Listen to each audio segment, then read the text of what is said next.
Bom dia, hoje é 26 de março de 2015, são 9 horas e 13 minutos. Meu nome é Dalvo, vamos dar continuidade à leitura do livro Boa Nova, pelo Espírito Humberto de Campos, psicografado por Chico Xavier. Hoje nós vamos falar do capítulo 7, a luta contra o mal. De todas as ocorrências da tarefa apostólica, os encontros do Mestre com os endemoniados constituíam os fatos que mais impressionavam os discípulos. A palavra diabo era então compreendida na sua justa acepção, segundo o sentido exato da expressão. Ele era o adversário do bem, simbolizando o termo desta forma todos os maus sentimentos que dificultavam o acesso das almas à aceitação da boa nova, e todos os homens de vida perversa que contrariavam os propósitos da existência pura, que deveriam caracterizar as atividades dos adeptos do Evangelho. Dentre os companheiros do Messias, Tadeu era o que mais se deixava impressionar por aquelas cenas dolorosas. Aguçavam-se-lhe sobremaneira a curiosidade de homem, os gritos desesperados dos espíritos malfazejos que se afastavam de suas vítimas sob a amorosa determinação do Mestre Divino. Quando os pobres obsidiados deixavam escapar um suspiro de alívio, Tadeu volvia os olhos para Jesus, maravilhado de seus feitos. Certo dia em que o Senhor se retirara com Tiago e João para os lados de Cesareia de Filipe, uma pobre demente lhe foi trazida a fim de que ele, Tadeu, anulasse a atuação dos espíritos perturbadores que o subjugavam. Entretanto, apesar de todos os esforços de sua boa vontade, Tadeu não conseguiu modificar a situação. Somente no dia imediato ao anoitecer, na presença confortadora do Messias, foi possível à infeliz dementada recuperar o senso de si mesma. Observando o fato, Tadeu caiu em sério e profundo cismar. Por que razão o Mestre não lhes transmitia automaticamente o poder de expulsar os demônios malfazejos, para que pudessem dominar os adversários da causa divina? Se era tão fácil a Jesus a cura integral dos endemoniados, por que motivo não provocava ele de vez a aproximação geral de todos os inimigos da luz, a fim de que, pela sua autoridade, fossem definitivamente convertidos ao reino de Deus? Com o cérebro torturado por graves cogitações e sonhando possibilidades maravilhosas para que cessassem todos os combates entre os ensinamentos do Evangelho e os inimigos, o discípulo inquieto procurou avistar-se particularmente com o Senhor, de modo a expor-lhe com humildade suas ideias íntimas. Numa noite tranquila, depois de lhe escutar as ponderações, perguntou-lhe Jesus em tom austero: Tadeu, qual o principal objetivo das atividades de tua vida? Como se recebesse uma centelha de inspiração superior, respondeu o discípulo com sinceridade: Mestre, estou procurando realizar o reino de Deus no coração. Se procuras semelhante realidade, porque a reclamas no adversário em primeiro lugar, seria justo esqueceres as tuas próprias necessidades nesse sentido? Se buscamos atingir o infinito da sabedoria e do amor em nosso Pai, indispensável se faz reconheçamos que todos somos irmãos no mesmo caminho. Senhor, os espíritos do mal são também nossos irmãos? Inquiriu admirado o apóstolo. Toda a criação é de Deus. Os que vestem a túnica do mal envergarão um dia a da redenção pelo bem. Acaso poderias duvidar disso? O discípulo do Evangelho não combate propriamente o seu irmão, como Deus nunca entra em luta com seus filhos. Aquele apenas combate toda manifestação de ignorância, como o Pai que trabalha incessantemente pela vitória do seu amor junto da humanidade inteira.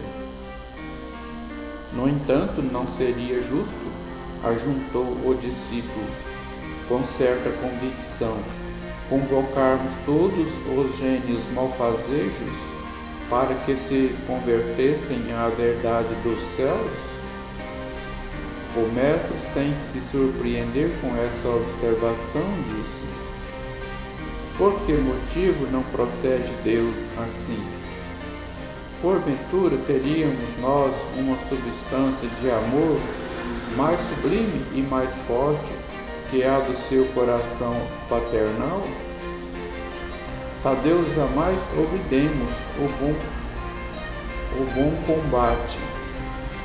Se alguém te convoca ao amor ingrato da má semente, não desdenhes a boa luta pela vitória do bem, encarando qualquer posição difícil como ensejo sagrado para revelares a tua fidelidade a Deus.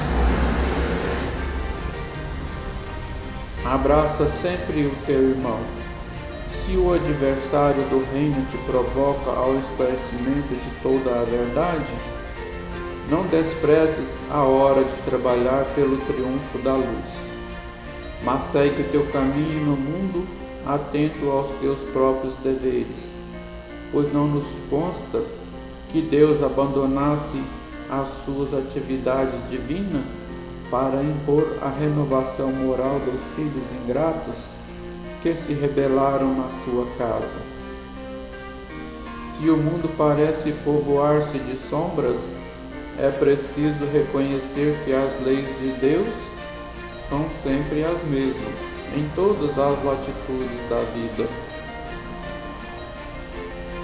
É indispensável meditar na lição de nosso Pai e não estacionar a meio caminho que percorremos. Os inimigos do reino se empenham em batalhas sangrentas? Não ouvides o teu próprio trabalho. Padecem no inferno das ambições desmedidas? Caminha para Deus. Lançam a perseguição contra a verdade? Tens contigo a verdade divina que o mundo não te poderá roubar nunca. Os grandes patrimônios da vida não pertencem às forças da terra, mas às do céu. O homem que dominasse o mundo inteiro com a sua força teria de quebrar a sua espada sangrenta ante os direitos inflexíveis da morte.